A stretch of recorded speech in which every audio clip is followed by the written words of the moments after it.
Tennessee is set to ban public drag performances and gender-affirming care for minors. I'm not from Tennessee. I'm from Iowa. Here's why we need to talk about it.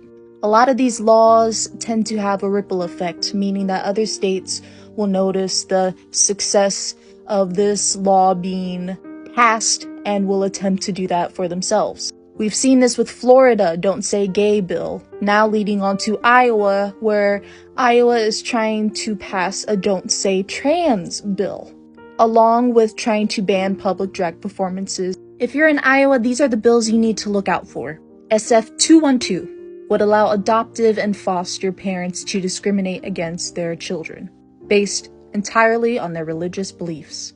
So if their religion doesn't agree with gay people, transgender rights, anything like that, the children will not be removed from those households. They will be allowed to stay in places that discriminate against them and their needs.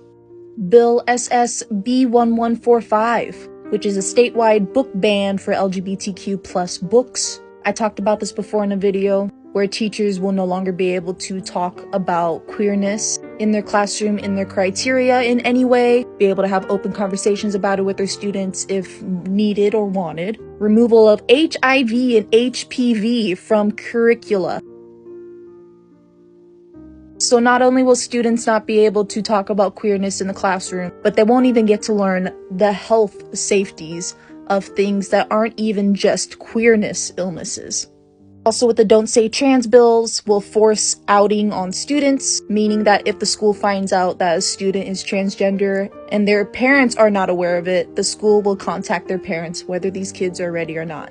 Bill SF 297, health professionals will be able to deny care for LGBTQ+ patients if it goes against their religion. They will be able to deny you care. With all these bills, they're also trying to ban drag performances, public drag performances, especially drag performances for children. All those slides were from One Iowa, which is an organization uplifting LGBTQ+ voices in Iowa. These laws are dangerous. Kids know who they are at an early age. I knew who I liked at an early age of 5. Outing these kids will harm them. If these bills are passed, I can definitely see a rise of unaliveness in children. Children deserve a safe space to be themselves when they are ready to be themselves. Kids deserve safety and choice, and there's nothing evil or wrong for being yourself. Follow for part 2, where we talk about how we can stop these bills from being passed.